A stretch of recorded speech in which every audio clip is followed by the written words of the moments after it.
کہ مرزا صاحب نے عربی لکھی ہے، وہ کتابیں لکھی ہیں، اب وہ انہوں نے کہاں سے کاپی کی ہیں، کہاں سے کاپی پیسٹ کیا ہے، اللہ بہتر جانتا ہے، میں اس پہ کوئی تبصرہ نہیں کر سکتا۔ وہ ان کی ایجاد المسیح کے اندر وہ سارا کچھ عربی میں لکھتے آ رہے ہیں، سارا کچھ، لیکن جب وہ پہنچتے ہیں نا گرداسپور پہ تو وہ گاو لکھتے ہیں اس میں، گرداس جو کہ عربی کے اندر ہے ہی نہیں۔ میں یہاں پہ مسلمانوں کی توجہ اس طرف دلاؤں گا کہ دیکھیں بات سنیں، مرزا غلام احمد قادیانی کو ماننے والے جو انہیں مسیح موعود، ابن عیسیٰ، نبی، امام مہدی مانتے ہیں تو وہ غیر مسلم ہیں۔ اور اب مرزا صاحب کا ایک اور بھی دعویٰ تھا کہ مرزا صاحب نے ایک چیلنج کیا تھا پیر میر علی شاہ صاحب کو کہ بھائی آئیے سورہ فاتحہ کی تفسیر لکھی جائے، اور مجھے خدا نے فصیح و بلیغ عربی جو ہے وہ سکھائی ہے، اور خود اللہ تعالیٰ نے مجھے عربی کا علم دیا۔ یقین کریں مرزا صاحب، اس میں کوئی شک نہیں ہے کہ مرزا صاحب نے عربی لکھی ہے۔ مرزا عربی بولتے نہیں تھے، بہرحال یہ میں آپ سے عرض کر دوں تو، لیکن یہ جو ہے انہوں نے کتابیں لکھی ہیں، ان کے نام سے لکھی ہوئی ہیں، اسے انکار نہیں ہو سکتا، وہ کتابیں لکھی ہیں۔ اب وہ انہوں نے کہاں سے کاپی کی ہیں، کہاں سے کاپی پیسٹ کیا ہے، اللہ بہتر جانتا ہے، میں اس پہ کوئی تبصرہ نہیں کر سکتا۔ لیکن جو چیز ان کے نام سے ملتی ہے، اس کا ایک چھوٹا سا نمونہ جو ہے ان کی ایک کتاب ہے اجاز المسیح۔ اب یہ ذہن میں رکھیے گا، میں کوئی عالم نہیں ہوں، میں کوئی عربی دان نہیں ہوں، عربی کے حروف تہجی کے اندر بعض حروف نہیں ہیں۔ مثال کے طور پہ عربی کے اندر پے نہیں ہے، جیسے ہم پاکستان کہتے ہیں وہ باکستان عربی والے بولتے ہیں۔ بعض جگہ پہ جیم کو گاف کی زبان سے وہ پروناؤنس کرتے ہیں، لیکن گاف حرف ہے نہیں۔ مثال کے طور پہ جمال عبد الناصر یوم الجمعہ،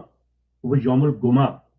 بعض میں نے کہا ہے، جیسے لبنان کے اندر ہے، مصر کے اندر ہے، لیبیا میں رہا ہوں وہاں پہ ہے جمال گمال، لیکن بولنے میں آتا ہے، لکھنے میں جیم ہی لکھا جائے گا، اب گاف نہیں ہے۔ اب مرزا صاحب کی جو پنجابی عربی ہے بڑی خوبصورت ہے،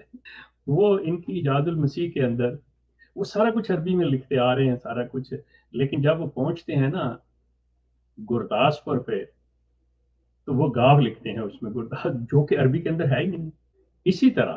جیسے میں نے آپ سے عرض کیا کہ حرف جو ہے با، بے جو ہے وہ پے کو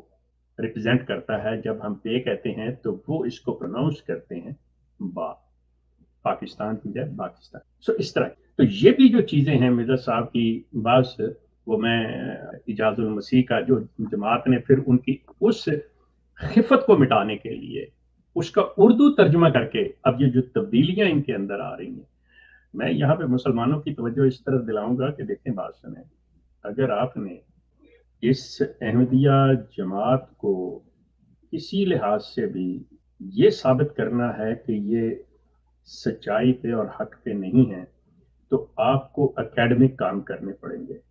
یہ جو نعرے بازی، یہ جو اس طرح کے کام ہیں، یہاں پہ مطلب میں یہ بھی کہہ سکتا ہوں، اور ضمناً یہ ذکر آ رہا ہے، مجھے کرنا پڑ رہا ہے، جو کہ بڑے افسوس کی بات ہے کہ آپ کے پاس ایک صحیح چیز ہے اور آپ اسے غلط بنا کے پریزنٹ کرتے ہیں۔ مثال کے طور پہ پاکستان کے آئین کے اندر یہ بات کلیئر کٹ واضح طور پہ آ گئی، مرزا غلام احمد قادیانی کو ماننے والے جو انہیں مسیح موعود، ابن عیسیٰ، نبی، امام مہدی مانتے ہیں وہ غیر مسلم ہیں، اور ان کے لیے اپنے آپ کو کسی طور پہ مسلمان بن کر سامنے آنا، ایسی حرکات کرنی جو مسلمانوں کی ہیں، اس طرح کی اپنے آپ کو ریپرزینٹ کرنا جس سے اگلے کو یہ چیز ملے کہ یہ مسلمان ہے، یہ آئین کے اور قانون کے خلاف ہے۔ اب اس کے اوپر ریسنٹلی پاکستان کے اندر پہلے بھی چلا آ رہا ہے، لیکن ریسنٹلی ایک دو واقعات کہ میرے بچپن کا دوست ہے، ہم لوگوں نے اپنا بچپن اکٹھے گزارا ہوا ہے، سید احمد علی شاہ، یہ ایک مربی کا بیٹا ہے اور غالباً آج کل کراچی میں وکالت کرتے ہیں، میرا ہم عمر ہی ہوگا تقریباً۔ ان کے نام پہ کہ ان کا نام شاہ لکھتے ہیں تو یہ چونکہ مسلمانوں کا ہے تو یہ سید جو نہیں لکھ سکتے، تو اس پہ کیس وہ ان کا وہ مقدمہ چلا گیا ان کے خلاف۔ یہ تو اب یہاں پہ تھوڑی سی بات آتی ہے کہ دیکھیں، اگر آج ایک مسلمان احمدی ہو جاتا ہے اور وہ سید ہے، تو آپ مجھے بتائیں آپ اس کا سید پن کیسے واپس اس کی جو وہ کاسٹ ہے، جو بھی اس کا یہ سلسلہ ہے، اس کا قبیلہ ہے، آپ اس کو کیسے واپس لیں؟ دوسری چیز، ریسنٹلی پاکستان کے اندر یہ عید قربان، عید الاضحیٰ جو ہوئی ہے، اس پر کہ احمدی حضرات جو ہیں وہ قربانی، بالکل ٹھیک ہے، بڑی اچھی بات ہے، اور میں کہتا ہوں کہ یہاں پہ جو انتظامیہ تھی اس نے پورا صحیح کیا کہ احمدیوں کو باقاعدہ طور پہ اس چیز سے آگاہ کیا کہ دیکھیں چونکہ آپ ایک غیر مسلم ڈکلیئر ہو چکے ہیں اور یہ مسلمانوں کا تہوار ہے، یہ مسلمان ہے، یہ کام کرتے ہیں، تو آپ نہیں کر سکتے، احتراز کیجئے، نہ کریں، ورنہ ہمیں قانونی چارہ جوئی۔ سلسلہ یہ ہے کہ چاہیے یہ تھا کہ وہ احمدی حضرات جنہوں نے کی اور وہ قانون کی گرفت میں آئے وہ ایسا کام نہ کرتے۔ جب آپ کے گدی نشین جو ہیں یا اس جماعت کو جو چلا رہے ہیں مرزا مسرور صاحب، ان کا کام تھا کہ وہ اپنے لوگوں کو یہ تلقین کریں کہ پاکستان کا آئین بے شک آپ کو غیر مسلم قرار دیتا ہے اور ہم اس آئین کی اس بات کو نہیں مانتے، لیکن جب تک آپ اس ملک میں ہیں، اس ملک کے شہری ہیں جس کا یہ آئین ہے، آپ کو آئین کا احترام کرنا ہوگا۔ آئین کا احترام کرنے سے یہ مقصد قطعی نہیں ہے کہ آپ نے یہ کر لیا کہ جی آپ اپنے آپ کو تسلیم کر لیا، آپ دل میں اپنے احمدی رہیں،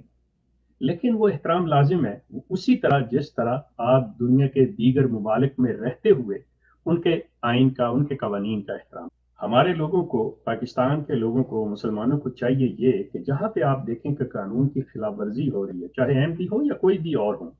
تو وہاں بجائے قانون کو اپنے ہاتھ میں لینے کے اگر متعلقہ اداروں کو، اتھارٹیز کو اس سے مطلع کر دیا جائے، انہیں بتا دیا جائے، تو یہ ایک اچھے سوسائٹی کی اور ایک صحت مند معاشرے کی نشانی ہوتی ہے کہ آپ وہ چیز کیجیے۔ آپ دیکھ لیجئے گا کہ یہ جو اعجاز المسیح ہے اس کا ٹائٹل پیج جو ہے پورا عربی میں ہے، اب اس کو اردو میں، اس میں بعض چیزیں ہیں جو مطلب انہوں نے، مرزا صاحب نے مطلب وہ کہا ہے کہ وہ یہ کام 70 دن میں مکمل کیا، مطلب جس میں رمضان بھی آیا، شہر رمضان، اس کو دوسرا جیسے یہ کتاب ماہ رمضان 1318 ہجری بمطابق 20 فروری 1901 کے آغاز میں 70 دنوں میں تیار ہو کر، مطلب یہ ہے کہ رمضان کے مہینے میں شروع ہو کے کہ مطلب آغاز سے یہ 70 دنوں کے ان 70 days، مطلب انہوں نے، اب اس سے کوئی مطلب اگر لینا چاہے تو یہ بھی لے سکتا ہے جو عربی میں بنتا بھی ہے کہ رمضان جو ہے وہ 70 دن کا مہینہ ہوتا ہے۔ سوری شیخ صاحب، عربی سے جب اس کا اردو میں ٹرانسلیٹ کریں گے، میں نے ابھی گوگل ٹرانسلیٹ کر کے نا تو وہ دے دیے فاروق بھائی کو، فاروق بھائی یہ ذرا دکھائیں، اس میں انہوں نے وہ بھی ترجمہ یہی کر رہا ہے کہ رمضان کے ماہ سیام کے 70 دنوں میں، جو کہ عربی گرامر کے لحاظ سے غلط ہے، صرف ناف جس کی بات مرزا صاحب بہت کرتے تھے اس لحاظ سے بہت غلط ہے۔ اب ذہن میں یہ رکھیں کہ نیچے جب قادیان ضلع گرداسپور لکھا ہوا ہے نا تو مرزا صاحب پنجابی عربی لکھ رہے ہیں، آپ تو تھوڑا سا اس کو شیخ صاحب اس بات پہ ہماری ویڈیو آج سے 12 سال پہلے کی موجود ہے اپنے نئے چینل پہ، جو ہم نے جو ان کے جماعت کے مفتی صاحب ہیں، مفتی مبشر کالون صاحب، ان کے جواب میں بنائی تھی، اور اس میں یہ بات ہم نے اس وقت اٹھائی تھی اور ابھی تک یہ ہمارا قرض ان پہ باقی ہے، ٹھیک ہے؟ اور آپ کو شاید یاد نہیں، دوسرا یہ کہ اگر آپ مجھے کچھ ٹائم دیتی ہے نا تو میں یہ آپ نے جو الفاظ ابھی استعمال کیے نا کہ واقعاتی شہادت، اس کی روشنی میں کچھ بات کرتا ہوں، آپ پہلے اپنی بات پوری کر لیں۔ نہیں آپ کریں آپ بات، دیٹس اوکے، آپ بات جاری۔ ہاں جی، یہ دیکھیں، میں تو اس کو آپ کی بات سے میں یہی سمجھا ہوں، جو میری سمجھ میں آیا ہے کہ جو سیرت المہدی ہے نا، ہم اس کو واقعاتی شہادت کی جو ہے نا روشنی میں پرکھیں گے، جی ٹھیک ہے؟ یہی آپ کے ذہن میں یہی کچھ اور ہے؟ جی ٹھیک کہہ رہے ہیں آپ، یہ اب دیکھیں کہ سیرت المہدی میں مرزا صاحب کی سیرت المہدی پہلے تو دیکھیں کہ کس طرز پہ لکھی گئی، یہ بالکل اسی طرز پہ لکھی گئی، معذلہ جس طرح محدثین نے حدیث کی کتابیں جو ہے نا وہ مجھ سے فلاں نے روایت کیا، مجھ سے فلاں نے روایت کیا، مجھ سے فلاں نے، یہ اسی طرز پہ۔ تو جماعت احمدیہ میں اس کی حیثیت وہی ہے جو کہ مسلمانوں میں احادیث کی کتابوں کی ہے، جس طرح ان میں روایات ہیں اسی طرح ان میں روایات ہیں۔ اچھا، اس میں لیکن اب جب ہم اس کو پرکھیں گے کہ یہاں پہ مرزا بشیر احمد صاحب ایم اے جو ہے انہوں نے 1835 لکھا ہے، تو سب سے پہلے میں اپنے سامعین کو یاد دلانا چاہتا ہوں، آپ کو تو پتہ ہی ہے، مرزا صاحب کا ایک قول ہے، مرزا صاحب کہتے ہیں کہ جو بات قسم کھا کے کہی جائے نا اس کی تعویل نہیں ہو سکتی، ورنہ پھر قسم کھانے کا فائدہ ہی نہیں رہ جاتا. ایسی ہے کہ قسم کھانے کا پھر فائدہ ہی کوئی نہیں ہے. حمامت البشرا میں یہ چیز انہوں نے واضح کی ہوئی ہے. جی جی جی.